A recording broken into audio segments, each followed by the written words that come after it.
Welcome and thank you for joining us for this lesson in Texas Air Mission's Missionary, Airframe, and Powerplant School online training video series. Learn more about our mission at flymaps.org. Subscribe to our channel now to get all of our future training videos. Okay, welcome back, friends and aviators, for lesson 3.3, airport lights and beacons. Just like 3.2, this one builds on lesson 3.1, so these three lessons go together. So without further ado, let's get started on 3.3. Beacons and lights. This is a fairly quick lesson here. If you haven't seen 3.1 and 3.2, you might want to do that. That kind of sets the foundation for the runway environment, what you'll see while you're there, the signs and markings. But as you're approaching the runway, you're going to look for some specific lighting, especially at night. And that's what we're going to cover right now. So the first one there, airport runway lights are white. Airport taxiway lights are blue. So there's a great photo right there to show you that the runway is clearly visible. That's the white lights around that runway. And then the fainter lights around the outside there are the blue lights. Those are the taxiway lights. Number 2, identify the type of airport indicated by the beacon below. So there are 4 beacons here, and they are going to flash different colors and different sequences. And when you're flying from a distance, you see this beacon. It's communicating to you what kind of airport that beacon is installed on. So the first one, it's a civilian land airport, and that is a white light and a green light. And you can go to YouTube, watch some videos on airport beacons, and watch some videos of these lights, and you'll see it flash slowly white, and it'll fade out, and then it'll slowly fade in green, and then that'll fade out, and then white again, and it'll keep doing that. And if you see that, you know you're approaching a civilian land airport. The second one there is the same thing, but it's white and yellow. If you see a white light followed by a yellow light repeating over and over, that is a seaport. And one of the students in the live class asked, what makes it a seaport? And the answer is water. If it is a seaport, it has water. And if you don't have floats, you can't land there. Well, you can, just once. So you don't want to do that. Number 3, heliport.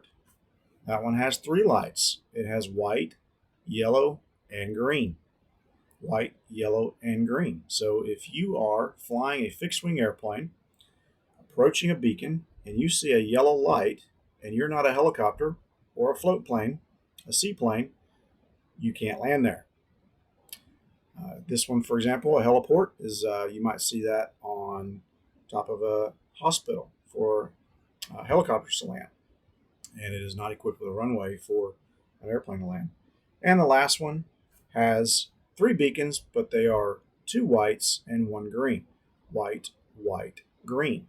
That is a military airport. Again, you can land there once. And unless it's an emergency, you're probably going to be in trouble, so don't do that.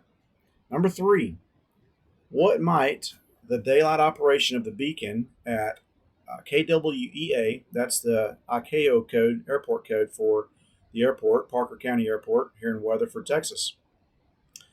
So if it was flying, if you were flying and you saw this, what would it indicate? Well, if it's daytime, it would indicate that the weather is below basic VFR minimums.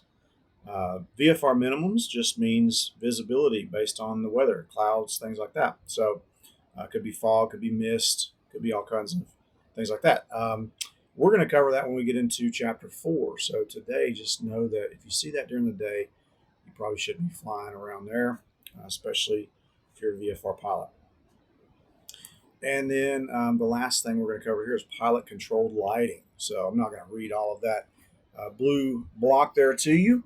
But we will look at number 4. Pilot controlled lighting is controlled over the CTAF. CTAF stands for Common Traffic Advisory Frequency. That's a radio frequency that you tune your radio to in your airplane when you're flying in an area, especially around or in an area where there's no controller. So if you're talking to the other airplanes. There's not a control tower. You're near that airport. You would use the CTAF frequency that's published for that airport to communicate with other people in the area. It also can be used to communicate with multiple airports. So some airports that are close together that are non-towered might use the same CTAF.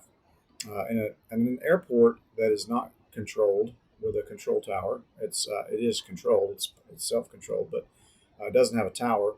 The CTAF, if it has lights, can also be used to control those lights. So by keying the mic the appropriate number of times, 7 within 5 seconds to activate on high intensity, the pilot may reduce the intensity to medium by clicking 5 times within 5 seconds, or to low intensity by clicking 3 times within 5 seconds. So the same button that you click to talk on the radio can be used to activate the lights, and it can activate the lights in high intensity, medium intensity, or low intensity. So just by click, click, click, click, click, click, click, click, click 7 times, you get high intensity, and then you can adjust the intensity from there. One of the common questions in class was, why would you want to have different intensities? Why not just have bright lights on? That's a good question. If you're flying an airplane at night, it's a case-by-case basis on how you want those lights set. One, depending on how dark it is outside. Also, depending on how much light is in your cockpit. If you're using a glass cockpit with a lot of light, you might want to adjust those lights outside to match whatever your eyesight is conditioned to looking in the cockpit. So for various reasons, you might want to adjust that. Pilot-controlled runway, we're on number 5 now. Pilot-controlled runway, taxiway, and other airport lights will remain on for 15 minutes after activation. So after you click that button 7 times, or 5 times, or 3 times, you have 15 minutes of lights. Number 6, what should a pilot do if flying at night into an airport with pilot-controlled lighting when the lights are already on? So let's say that you're flying in. This is your picture. The pilot in front of you that has landed already turned on those lights. So the question here is, what should you do? Well, the lights are already on, so should you activate them? Well, you probably want to reactivate them, because if you reactivate them, you're going to get 15 minutes. And you don't want those lights to turn off while you're on the middle of a critical phase of flight, such as your final approach or your landing. So clicking the button again on the mic on the CTAF frequency will reactivate and give you a new 15-minute countdown. And there's your reading assignment from your Pilot's Handbook of Aeronautical Knowledge. Airport lighting and glide slope indicators, runway lighting, and wind direction indicators are your assignments for reading for this section for this week. That concludes our lesson.